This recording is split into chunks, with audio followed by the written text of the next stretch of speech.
movieweb.com.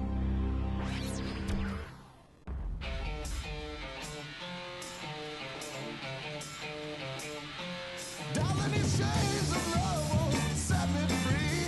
Chains of love won't let me be.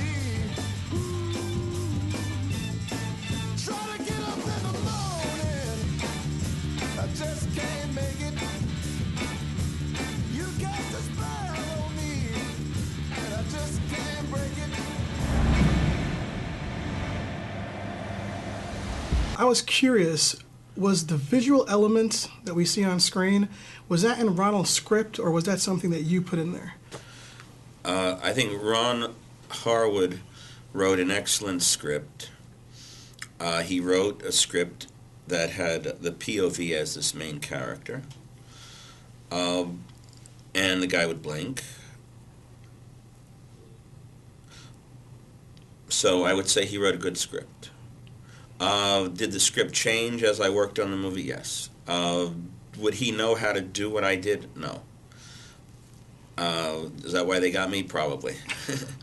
There are things that are not in his script that just happened because I put myself in the hospital, in the situation, and it was essential to shoot the movie in Berck-sur-Mer, in France, in that hospital, because Jean Do wrote about the architecture in the hospital.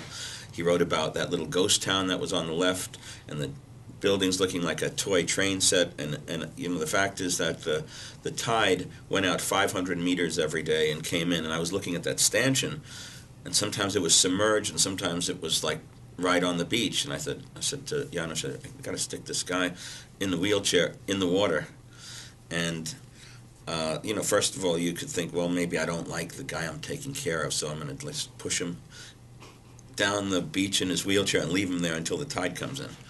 And then you think, okay, come on, get serious, stop messing around with your head. And I thought, well, no, that's not a bad idea. Actually, we can put him on this stanchion and we'll film that. And there was, in October, for some reason, there were flowers that filled this garden of a house that was given to one of the people that worked in the hospital in 1905.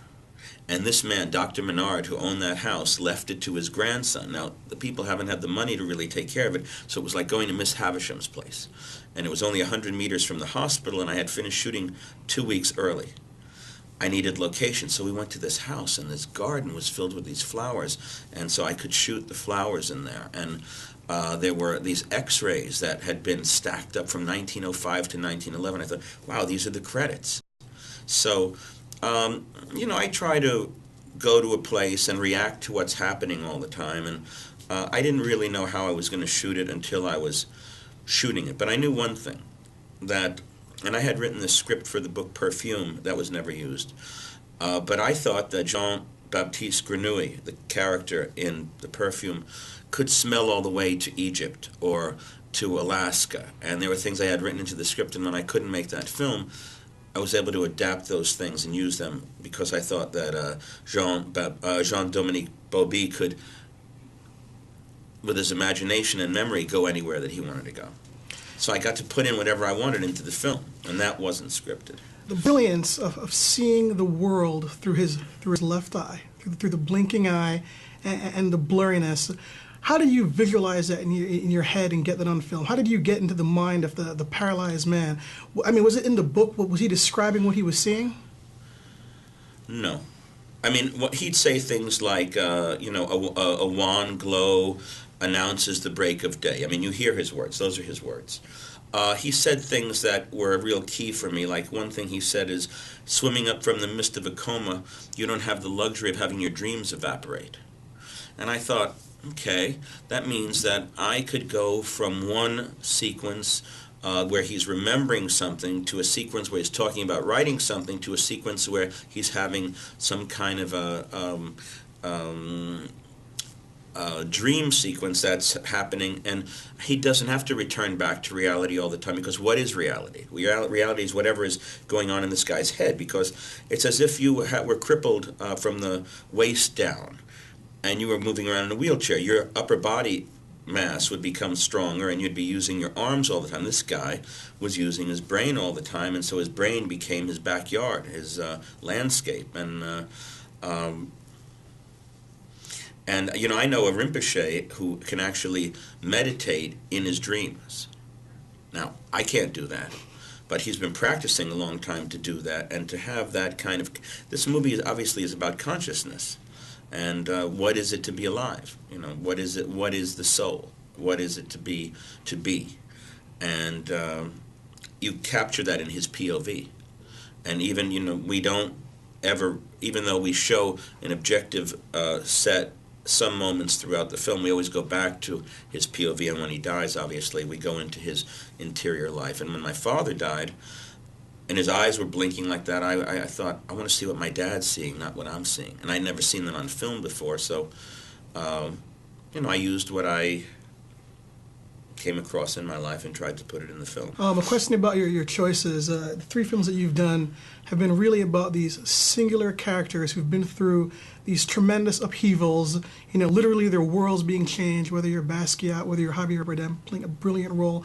And now here with Jean Doe, what was it particularly about this story? I mean, was it your father that grabbed you, or was it just the idea of being so visually expressive for someone who was immobile? Well, I haven't made a movie for 7 years. And I was really just wanted to make Perfume. That's the only film I wanted to make. And when that didn't work out, I used to read to Fred Hughes, who worked for Andy Warhol. He had MS, and as he got sicker, he ended up in his room, in this bed in the middle of his living room, and he was like Miss Havisham. I mean, he was there, and he was staring out at me through his body, and I used to read to him, and his nurse, Darren, gave me this book, The Diving Bell and the Butterfly. I didn't look at it at first. I had the book for years. And then Laurie Anderson came over one day out in Montauk and read it and said, "It's great." And I said, "Well, give me that thing." And I read it, and I didn't know I was going to make a film about it. I thought I was going to make a film maybe about Fred. But everybody, you know, when it's somebody that you know, everybody gets very proprietary. And it was very complicated when I made the movie about Jean-Michel. And so my dad got sick, and he had prostate cancer, and he was... getting worse and worse, and I had to take the kids to Mexico for Christmas. So I thought, who can take care of him? And Darren was the only guy I knew that could do something like that. So Darren was in the room with my father, and the script of Diving Bell and the Butterfly arrives. And it was like, you know, how many times do I turn my back on this thing? And then having the Perfume thing fell apart, and I thought, wow, this is written kind of like this, and I can take these things and I can... You know, I remember my wife watching this documentary on him, which was extremely depressing. But I think he wanted people to know that he wrote that book by blinking his eye, and that's why Jean-Jacques Bennix made the documentary. And I think it was good for that reason. But my wife is sitting and looking at me, and she says, "This is so depressing. Oh, they're going to say that guy Schnabel, he makes a movie, everybody dies, and I got to live through this for 2 years." I said, no, this is funny. This could be really funny, this movie, and I don't see it like that. And it's about something that's totally not like this.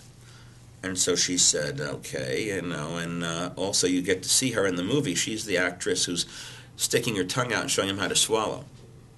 And the one who takes him to the church and says yes when he says no. So I think it's a very funny movie, and he had a great sense of humor. And the wonderful thing about him is that he did not have any self-pity. I mean, once he got rid of his self-pity, he was able to take off and do whatever he wanted.